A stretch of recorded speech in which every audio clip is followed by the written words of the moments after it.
पौराणिक कथा के अनुसार एक बार की बात है, किसी नगर में एक राजा ने एक मंदिर बनवाया जिसमें श्री कृष्ण की एक मूर्ति भी रखवाए, लेकिन उसकी कभी पूजा नहीं की। पूजा करने के लिए मंदिर में एक पुजारी को रखा गया। पुजारी नियमित कन्हैयाजी को नहलाता और बड़ी ही श्रद्धा भाव से उनकी पूजा अर्चना करता। राजा भी रोज कान्हाजी के लिए एक फूलों की माला भेज देता था और जब वो दर्शन करने आता तो पुजारी उस माला को उतारकर राजा को पहना देता। ऐसा करते करते पुजारी की भी उम्र बीत चुकी थी। एक दिन किसी वजह से राजा नहीं आ सका तो उसने एक सेवक के हाथ मंदिर में माला पहुंचा दी और कहलवाया दिया कि आज वह मंदिर नहीं आएगा, इसलिए पुजारी उसका इंतजार ना करें। इतना कहकर सेवक चला गया। पुजारी ने हमेशा की तरह कन्हैयाजी को माला पहना दी, लेकिन जब शाम हुई तो पुजारी यह सोचने लगा, माला उतारकर किसे पहनाई जाए। उसने सोचा क्यों न ये माला आज मैं ही पहन लूं, वैसे भी मेरी उम्र हो चली है, जीवन का क्या पता कब खत्म हो जाए। इतना सोचकर पुजारी ने माला उतारकर अपने गले में डाल ली, लेकिन इतने में ही सेवक आ गया और उसने बताया कि राजा की सवारी मंदिर में पहुंचने वाली है। अगर आप भी जाने अनजाने बोल देते हैं, झूठ या करते हैं निंदा, तो सतर्क हो जाएं और यमराज से जुड़ा ये किस्सा जरूर पढ़ लें। राजा की सवारी आने की बात जब पुजारी ने सुनी तो वह डर गया। उसने सोचा कि अगर राजा ने उसे देख लिया तो वह तो मरवा ही डालेंगे। आनन फानन में पुजारी ने माला उतारकर वापस कन्हैयाजी को पहना दी।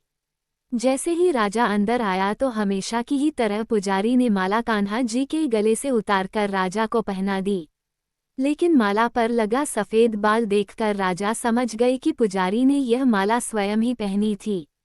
बस फिर क्या था, राजा क्रोधित हो उठे और उन्होंने गुस्से में पुजारी से पूछा कि माला पर सफेद बाल कहाँ से आया।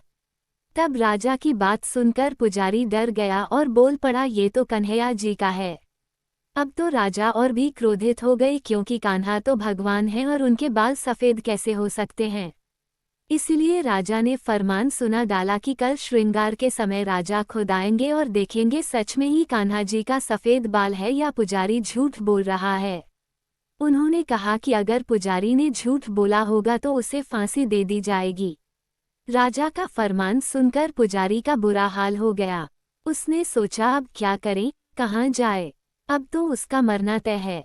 तब रोते रोते वह भगवान की शरण में पहुंचा और उनसे कहा कि हे केशव, मुझसे झूठ बोलने का अपराध तो हुआ है, लेकिन हो सके तो मुझे क्षमा कर दें और राजा से रक्षा करें।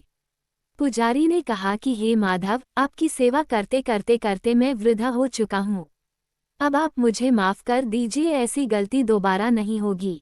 यही कहते कहते पुजारी की न जाने कब आंख लग गई और उसकी आंख तब खुली जब सुबह हो चुकी थी। उधर सुबह होते ही राजा भी आ गया और कहने लगा, आज कान्हा जी का श्रृंगार वह खुद करेगा। ऐसा कहकर जैसे ही राजा ने कान्हा जी का मुकुट उतारा तो देखा कि श्री कृष्ण के तो सारे बाल ही सफेद हैं। लेकिन राजा को फिर भी यकीन नहीं हुआ। उसे लगा कि फांसी के डर से पुजारी ने ही बालों को रंग दिया होगा। राजा ने सोचा कि क्यों न कन्हैयाजी का एक बाल तोड़कर देखा जाए। इसके बाद राजा ने कान्हा जी का एक बाल तोड़ लिया, लेकिन जैसे ही बाल टूटा कन्हैया के सिर से खून की धारा बहने लगी। ये देखकर राजा भगवान के चरणों में गिरकर माफी मांगने लगा। तभी श्री कृष्ण की मूर्ति से आवाज आई, हे राजन, तुमने मुझे केवल मूर्ति मात्र ही समझा, इसलिए आज से मैं तुम्हारे लिए केवल मूर्ति मात्र ही रहूंगा। लेकिन पुजारी ने सच्चे मन और पूरी श्रद्धा से मेरी भक्ति की है, इसलिए उसकी अनन्य भक्ति को देखकर मुझे अपने बाल सफेद करने पड़े। कन्हैयाजी ने कहा कि भक्ति में कभी भी संशय नहीं होना चाहिए और सच्चे भक्त की लाज तो मैं कभी जाने ही नहीं देता।